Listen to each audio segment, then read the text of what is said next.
channel, and today I'm going to do the unboxing of with the new MacBook Pro 2020 model with a 13 inches. Okay, so it's been a while that I never upload video, so today babawi ako. Char.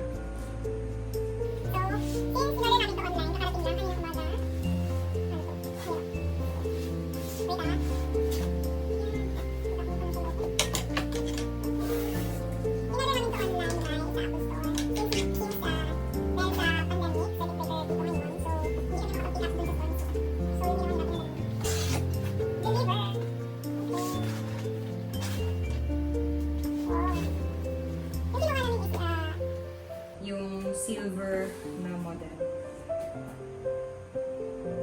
So, ito yung model. Okay.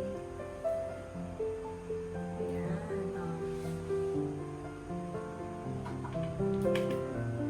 Silver siya, guys. Ito yung name. MacBook Pro.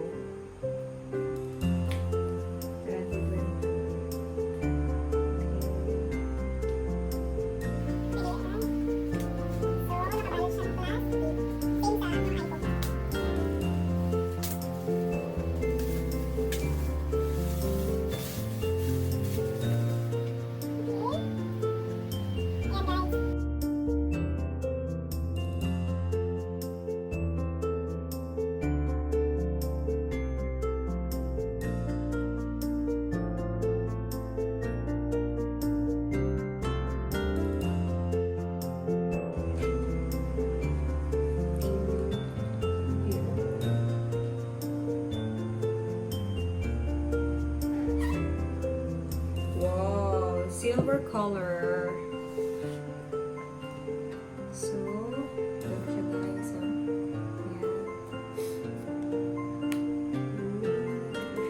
Ayan. Wow! Super nice. Ang likod niya. Ayan. Tapos, lagay ko muna dito. Yung sa loob niya is yung manual. Ito. Mga manual niya. Ayan. Manual. Tapos yung dalawang sticker. Same lang din naman siya sa ano. Okay.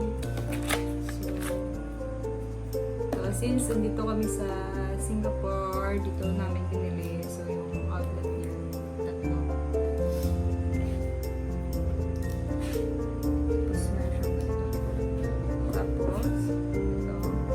Charger. Tapos ito.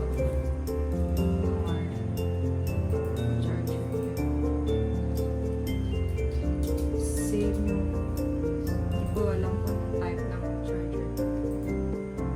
So, yun lang lahat yung laman ng box. So, proceed na tayo sa mismo unit.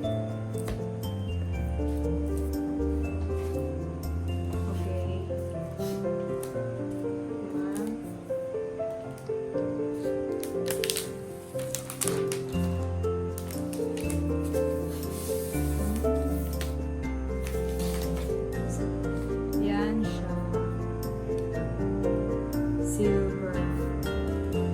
Oh, ganda.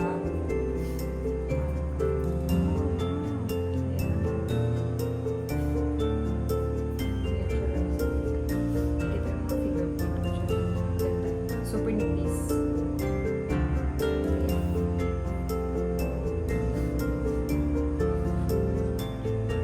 So, yung kinuha namin ito po is 13 inches. Tapos, i5 na siya. Yung RAM is 8 GB, then 256 GB. So, ilalagay ko mamaya sa box.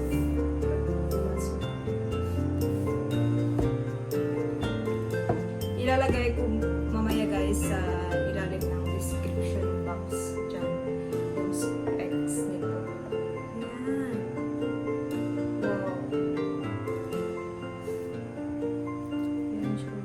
Ayan. Ito yung log niya. Tapos yung keyboard niya, bago na ngayon.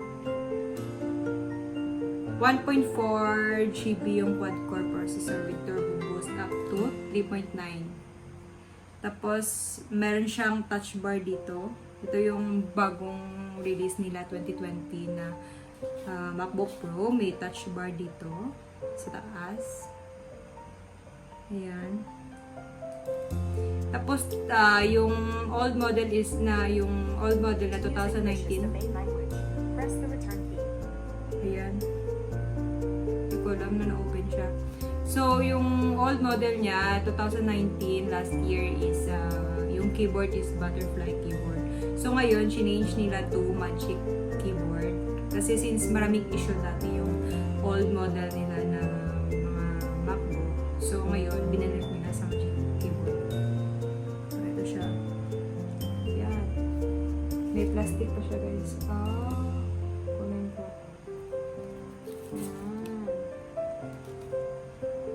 Ayan, yung closer look. Ang ganda niya, guys. Ang linis ng keyboard niya. Super flat. Ayan. So, mamaya, yung price pala nito, binili namin online sa Apple Store. Dito sa Singapore, bili namin is 1,899 SGD. So, kung dyan sa Pinas, i-convert namin nasa 68,000 plus. It depends po kung magkano yung conversion today. Based on today yan na conversion ng PHP. So, I think, chinek namin sa Pinas, medyo meron siyang slight difference sa price. Nasa 6,000 siguro. Kasi dito around 68. So, sa Pinas, na-check namin around 75,000 siya. So, yung specs niya, ilalagay ko mamaya sa ibaba ng description siya. Hindi na kailangan i-sabihin. Alam niyo na yan, guys. Check niyo lang, please. Yan lang, na-summarize ko na lahat. Diyan, yung mga important details niya. Ito po is 13 inches with 1.4 quad-core, 8th generation Intel Core i5. Tapos, 256 GB, 8 GB yung RAM. Tapos, magic keyboard na siya since before, yung old model is butterfly. So, ngayon magic keyboard na. Tapos, yung bago niya is yung touch bar. Touch bar din touch ID dito sa taas. Okay, so that's all for today. So for those na hindi pa nakapag-subscribe sa channel ko, please do subscribe, like, then comment down below kung ano sa tingin nyo yung next na pwede kong i-vlog. Maybe next vlog is about my gender reveal. Okay, thank you so much guys for watching. Hope you like it. Bye bye. See you next